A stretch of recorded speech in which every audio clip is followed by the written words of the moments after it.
What do we know about joy? What sparks joy? What sustains joy? And how do we access it when we need it the most? We're halfway through season 2, the season of joy, and I thought now, especially now, would be a great time to refresh and reflect on some of the learnings from the first half of this season. I'm Roger Kastner, and I'm the host of the What Do You Know to Be True podcast. In these conversations, I talk with ordinary people about their extraordinary talent and the meaningful impact it has on others. For over 25 years, I've been working with leaders and teams to co-create pathways to being better versions of themselves. And these conversations are intended to amplify the stories and experiences of people who have done just that. I have heard from many people that joy feels elusive right now, and this was a hot topic in a few episodes of the season so far. So I wanted to start this look back by addressing what we can do to open up more possibilities for joy in our lives right now. So let's drop into the conversation I had with Dr. Adam Dorsey about the 3 things anyone can do to create more space for joy. I feel like we're at this break glass moment where high performers, high agency, purpose-driven, resilient people are feeling overwhelmed, that they're unable to access joy, and they're tapping out. There's a lot of reasons why. The epidemic levels of anxiety and loneliness that you talk about on your podcast, uncertainty with global crises, even the fear of layoffs from companies that are making record profits. And then we flip the calendar into 2025 and another level of heaviness seemed to set in. Thriving or feeling super psyched seems to be out of reach for so many people right now. And so many of the people that Mr. Rogers talked about, like look for the helpers. These are people that are traditionally the helpers, the resilient shepherds, those high performers that live into their superpowers and have meaningful impact on others. But here's the thing. I believe connection can be a powerful antidote to this collective amygdala hijack that people are experiencing. So drawing from your expertise and the collective wisdom from your podcast guests, let's break that glass here and give people some powerful tools that they can stop that amygdala hijack, lessen the feeling of being overwhelmed, and move from merely surviving to truly thriving. So what do you got, Doc? Well, let's just start with the word super psyched. Just to be clear, I don't want any of the listeners to think that super psyched means being happy all the time. It means being super connected to our psyches. Of course, I want people to be super psyched about their lives and to feel like they are connected to their lives and to feel that their lives are representations of something deep from within and something that is authentic. But being super connected to our psyche could mean that you're super psyched. Could also mean that you're super in the midst of grieving and you're connected to your psyche as you grieve. But you were talking about joy, which is a very interesting topic in and of itself. It's something that many of us are taught not to really experience. It's not really super punk rock to express joy. You're supposed to kind of crap on it. When you have swagger, you might be feeling joy, but you're supposed to look super cool, particularly for males, but even for females. The expression of joy in and of itself is something that we tend to have stopgaps around. And one of the first things I would do is ask people to laugh a little bit harder when they're watching a comedy, maybe just 5% more. It would be authentic, and it will be authentic over time. I would ask them if they're feeling a modicum of joy.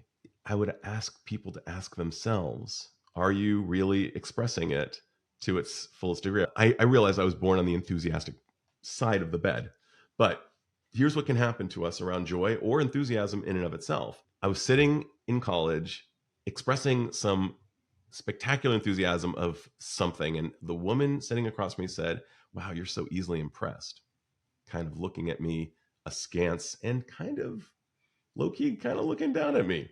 And I came up with a retort that I stand by to this day. I said, no, I'm not easily impressed. It's actually that I have a high capacity for appreciation.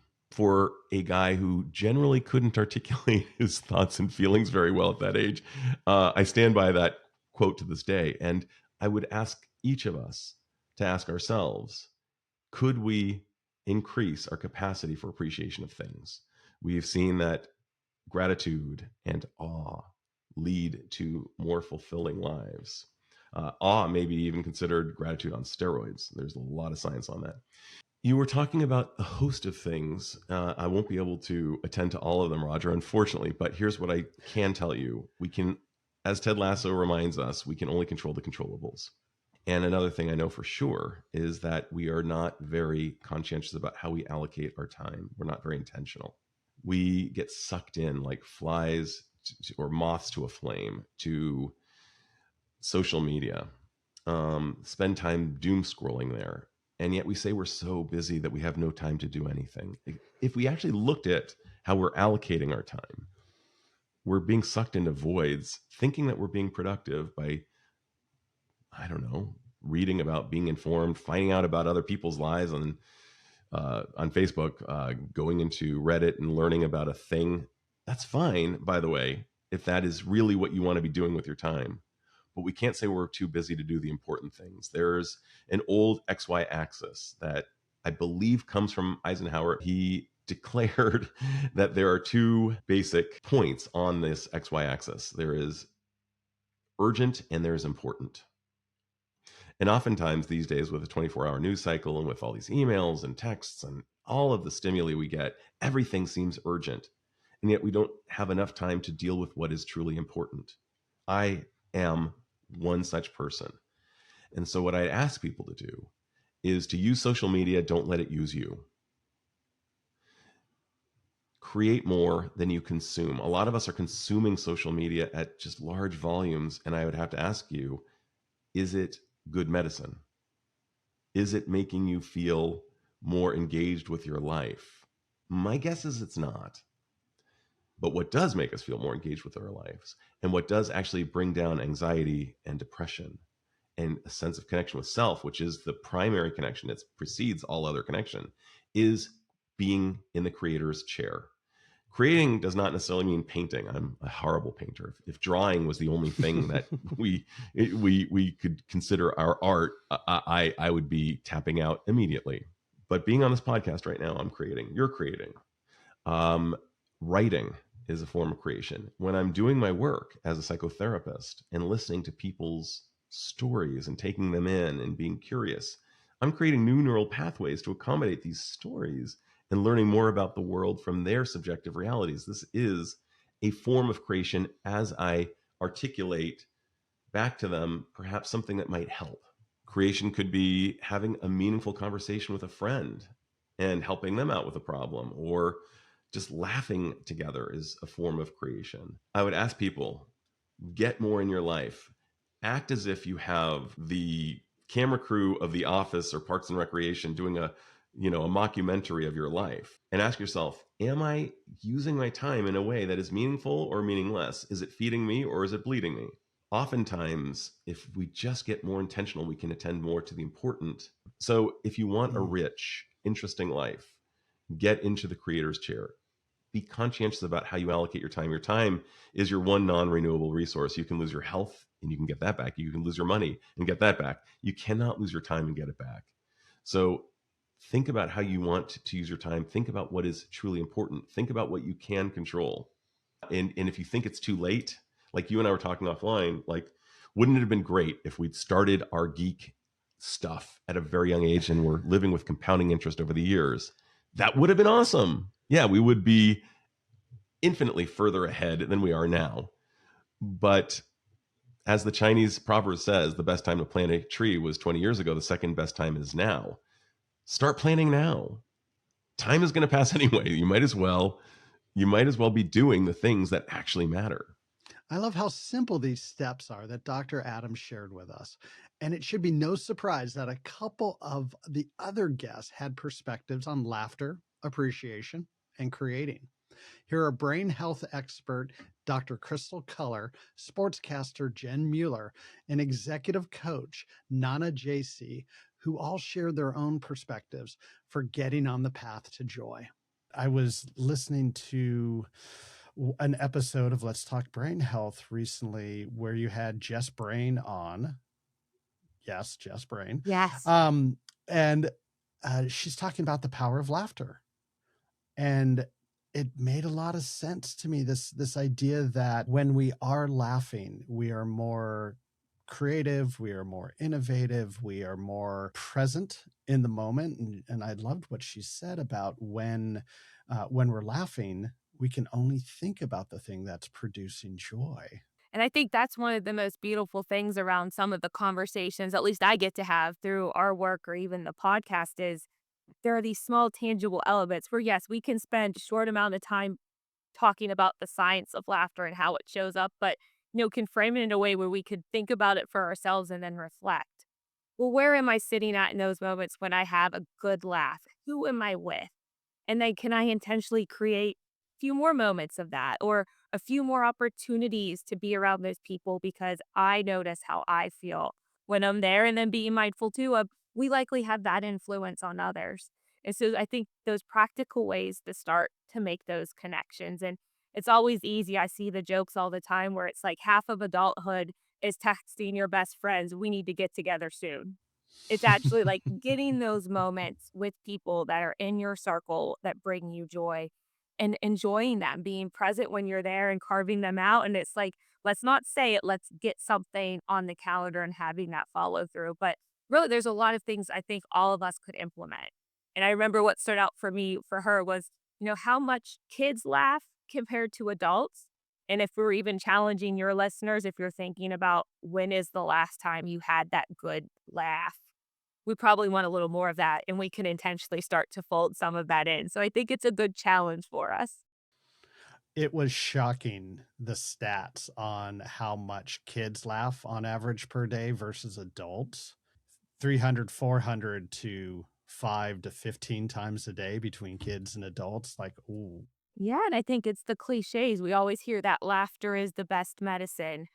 To actually think about how we can use that for ourselves. Try to find those things that are something you do every day or something you enjoy, and then adding in this little boost of laughter. It's kind of like your little pickup shot for the day, so to speak. Like get in those quick wins where you can and pair it with something you enjoy doing. And I think the open mind for adults too is accepting some of those challenges. Like when you hear that statistic between kids and adults, okay, now what can I do about that? Like, we all know how we feel when we've had a good laugh. I know I appreciate the people that are in my circle that when I leave, I'm like, my face hurts. Like my facial muscles have been like needing a massage. I've had a really good laugh, but it's also like how you feel like it carries over for a couple of days. Just those types of relationships that you can have and cultivate throughout your life. It's like, how do we get a little bit more? So I'm curious about where and how does joy show up in your rock star power of helping others find their voice? I think it is truly just loving people and knowing that that connection is what makes it worthwhile. I love talking sports. Like I love watching sports and talking sports. But what makes my job worthwhile is the people and it's getting to know them and it's understanding what that opportunity meant for them.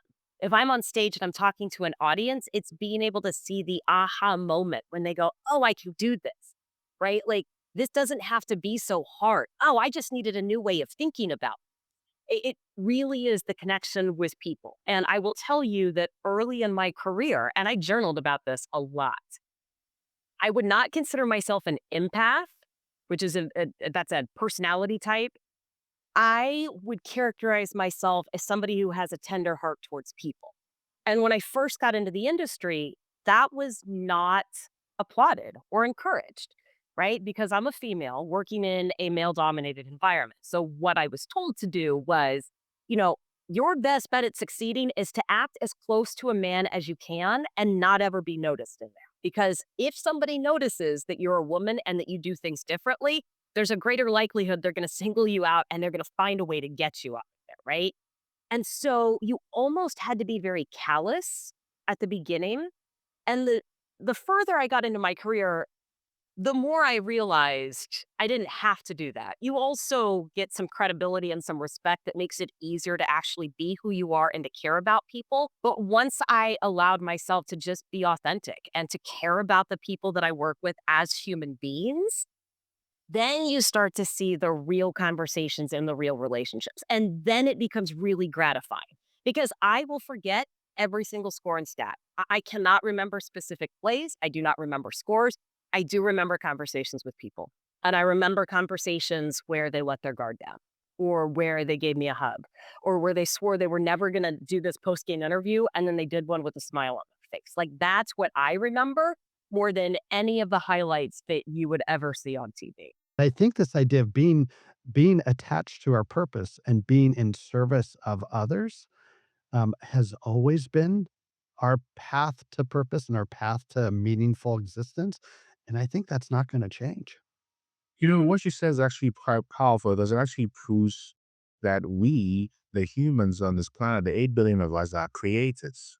We are the creators, whether we know it or not, because AI was created by you and I. I mean, it was Jensen Wong and all these other folks, Sam Altman, but they are us, by people. And so to your point, if we're doing malevolent things and it's learning from these large language models and the machine learning that is malevolent and kind, but mostly malevolent, that it's a reflection of humanity. And then it develops its own consciousness, its own sentience, the sentience of AI tools.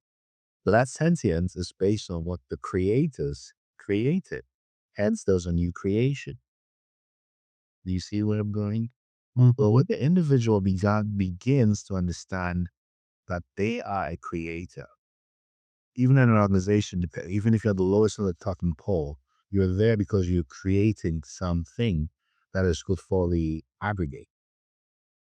So we are creators. So are we conscious about what we're creating or unconscious about what we're creating? And that's where the mindfulness of thinking about where am I going, what do I want to do? Whether it's a leader thinking that a leader who's running a trillion-dollar organization, or a manager who manages a portfolio, right? Or a mom, or a husband, or a fiance, or whoever the person is, that we are all of value in this creation economy. Creating for yourself and others, creating a problem that solves something for you, hopefully solves problems for other people. Because we are connected in this way, right? The entanglement, quantum entanglement, or Ubuntu, or interbeing by taking a hand. So whether we like it or not, or whether we know it or not, there is this innate connection that we all have. So at the individual level, I'm Roger. What can I create? Consciousness, knowledge, information that shifts people within systems and paradigms. I'm Nana. What can I create?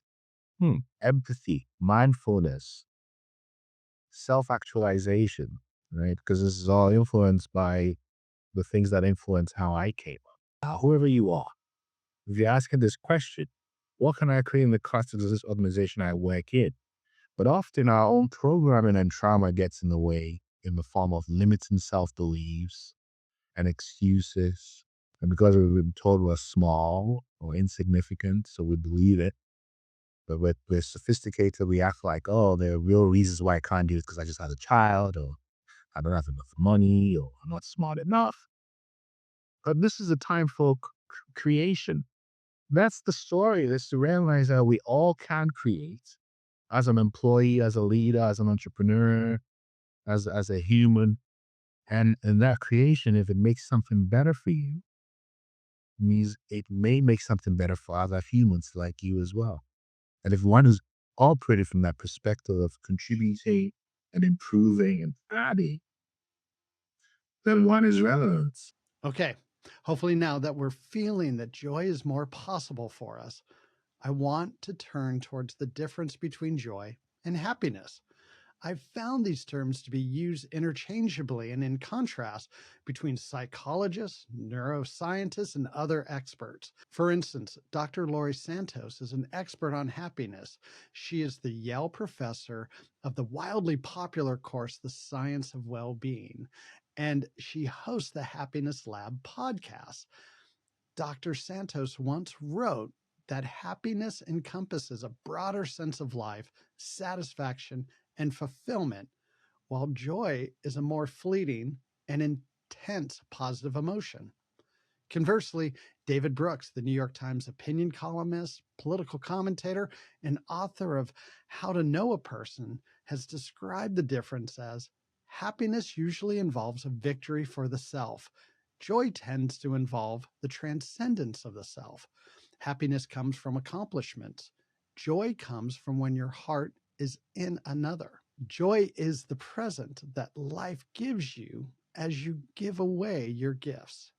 For a tiebreaker perspective, Brene Brown, the vulnerability and shame scientist, author, and a favorite amongst the guests, shared that joy requires connection to something bigger than ourselves and a deep sense of appreciation, whereas happiness is the feeling of pleasure often related to the immediate environment or current circumstances. For what it's worth, our guests predominantly shared the definition similar to what David Brooks and Brene Brown shared, that joy is a state of mind based on acceptance, connection, and gratitude, whereas happiness is a temporary, positive feeling based on external circumstances. And I love how Anna Hall and Nana Gyesie captured the differences when they shared their perspectives on joy and happiness. Something is like in the moment fleeting, something makes me happy, and joy feels something that's more universal, that has resonance, that's going to stay with me, and maybe that speaks to that potency. I think it does. Joy is deeper.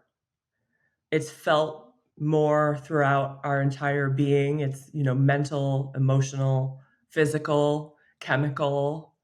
Happiness, I think, is more of a lighter, kind of slower burn that can be an outcome of joy. But I believe that we need joy in order to get to happiness and in order to fuel our purpose, which we can talk about more. Happiness, I think, is a result of joy. It's a result of peace. It's a result of enoughness. Yeah, I keep coming back to the word outcome, but I don't think you can decide to be happy. I think when you have joy and peace, and especially when you're connected with your purpose and you know how to give and get in the realm of purpose every day, that happiness becomes a side effect of that. It's like, right, like joy is the pill, happiness is the side effect. There seems to be sometimes some confusion and or mixing of definitions between joy and happiness. How do you separate the two? Yeah, so I think you're talking about the distinction between what's fleeting and what is sustainable and real. So pleasure, or the so-called pursuit of happiness, is in seeking moments that don't last. So you have it, and then there's an addiction to get it again because anything other than that is unsatisfactory. That's what leads to this kind of this rat race, this acquisitive nature, this protectionist nature, mind, because that happiness is fleeting and for a moment. But joy is different. Joy is rooted in nothing but awareness. Not because I got the promotion or I got that $100 million contract, right? Because even 2 days later, we're off and I think, well, when I get the $150 million contract, more. Real joy is in seeing things as they are and accepting it as they are.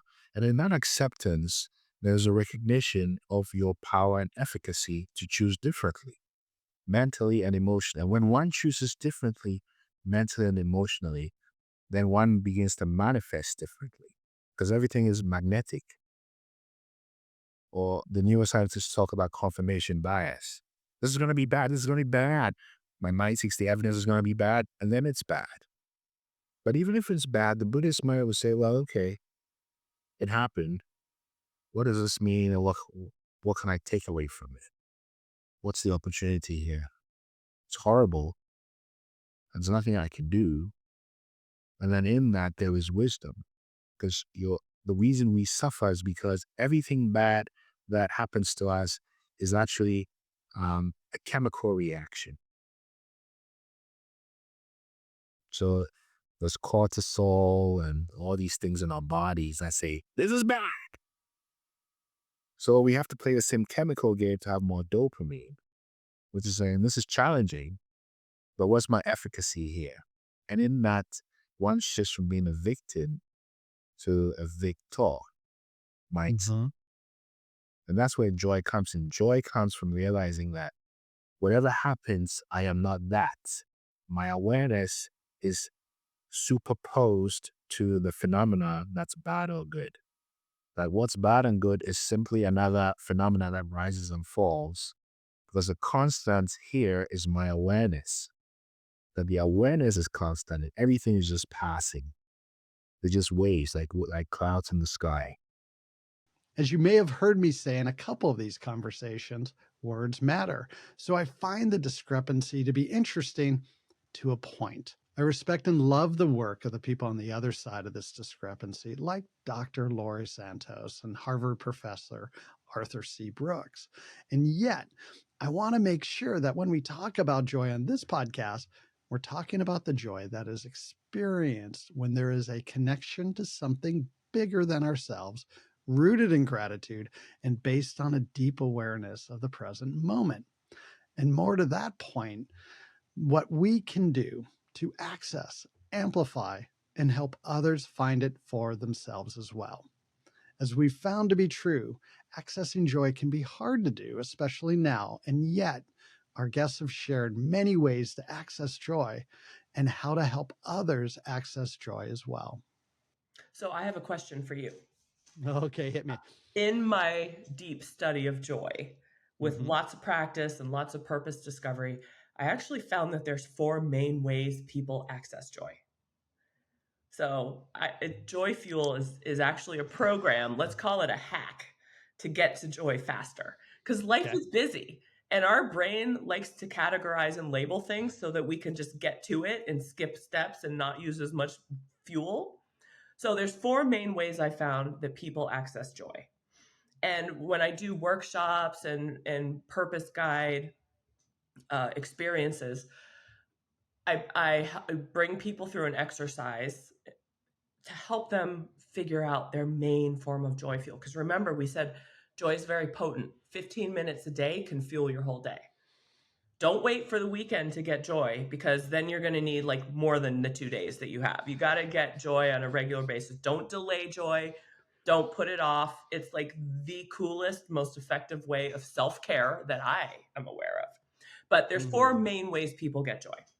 And they are movement, adventure, rest, and synergy. You can remember that from the acronym MARS, like the planet.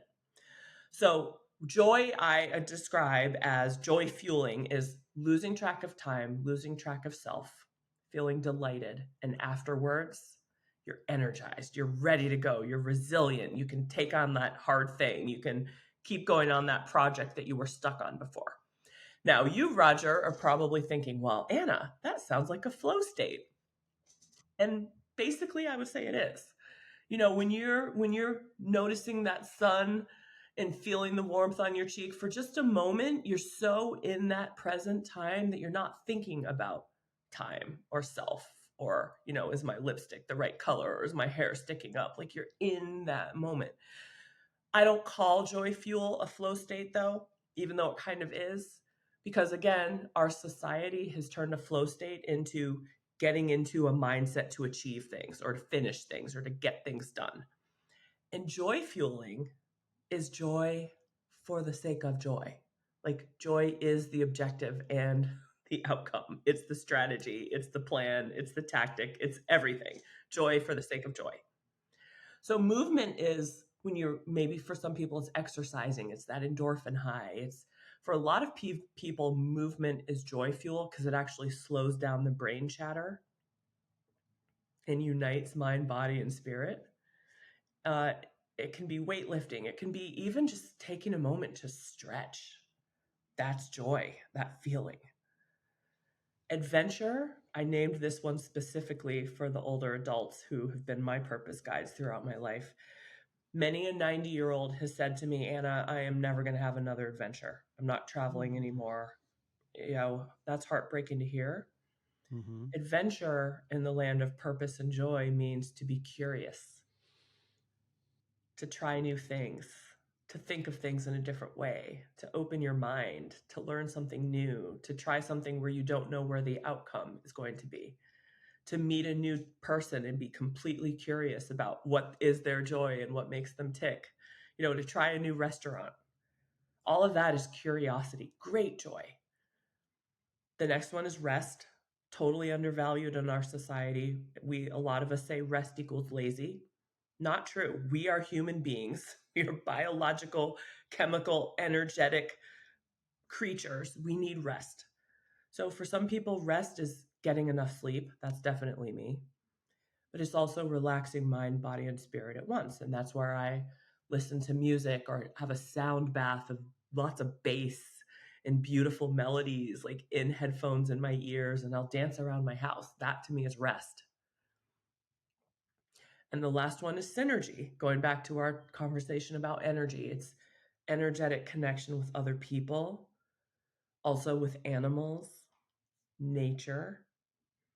It can be an energetic connection with other beings. It can also be a transcendent energetic, like spiritual connection with the bigness, the oneness.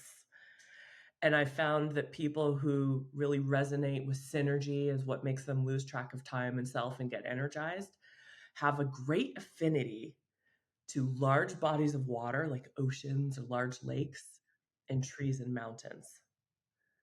So as I describe these to you, movement, adventure, rest, and synergy, Roger, is there one that really, you need all four to be clear, but is there one that really resonates with you as that's my main joy fuel pathway. That's where I get my energy.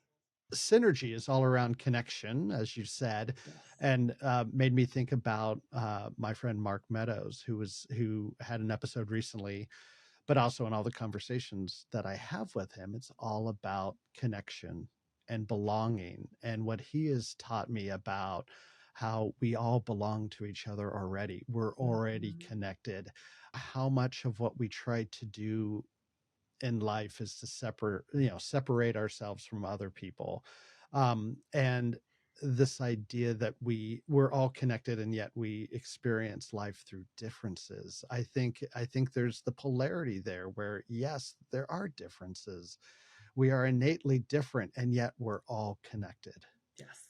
I love that word synergy because that talks to the energy between us and that we all bring and we can all tap into if we choose to. Okay, synergy. That might be recency bias, but my answer No, is I was going to synergy. say your whole demeanor changed when you talked about synergy. You lean forward, you light up, you're excited. You need all four, but I would say, Roger, if you're having a hard day or you're feeling kind of stuck or you just can't push through something or you're just feeling low energy, my purpose prescription for you would be to go out there and get some synergy. Go meet a friend for coffee, go take a walk in nature, go, do something that's energetically connective to get refreshed. Because that's really what joy fuel is. It's a two-part equation. You've got to do things that make, like, you lost track of time and self when you were talking about synergy, right? Like you were in the moment. It was exciting. Exciting equals intrinsic motivation. Meaning equals values, right? You were talking about connection and relationships. So that's the first part of it. The outcome of joy fuel is that you're energized, right? And so I heard your outcome of synergy is like why you do this podcast is synergy. You're connecting with people and sharing that energy out into the world. I think curiosity does lead to joy. I think the ability for us to make connections with people and also to learn new things can be very joyful. And there's plenty of research of like what happens to the brain when you learn. And when you are following your curiosity, you're going to learn something. And when you are connecting with another person, that is something that can bring you joy as well. We need connection. And when you can ask questions and find, something that you share in common, or just something that you think that's interesting. I didn't know that about you, or I didn't know about that thing was. It's fun to learn. And so I think there's a lot of joy in the discovery. What do you think is the relationship between your superpower of emotional honesty and joy? Everyone feels joy. when they are able to do the work they're here to do. I think the most joyful thing is to do your work. The most joyful thing is to do the work that you're here to do.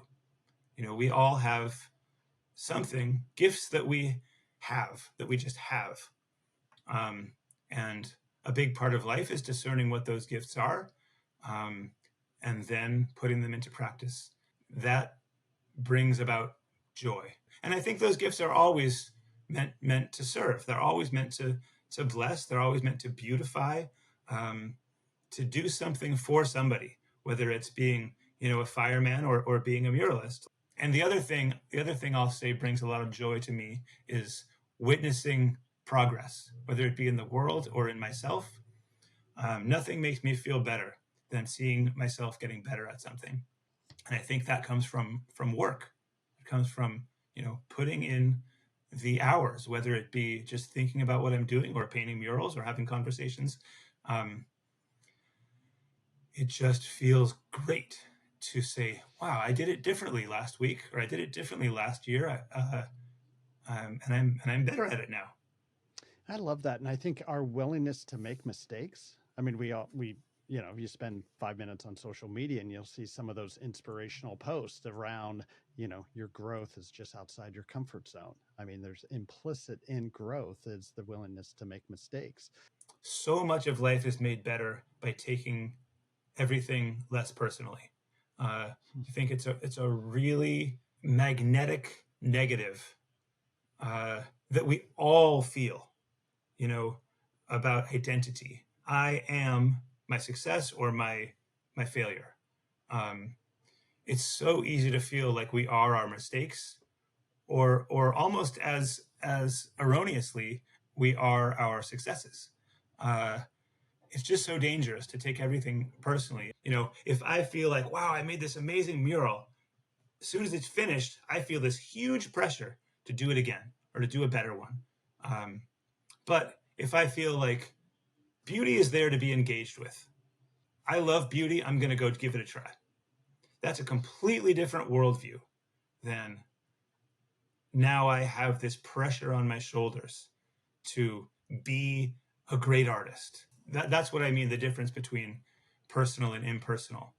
I can go just as hard towards beauty and tenderness and love, but do it in a way where I just know that exists in the world. I'm not the source of it. And in fact, I think I might be more tender and more loving because I don't have the terror in my life that makes me feel, when I feel that it's my job to be the source.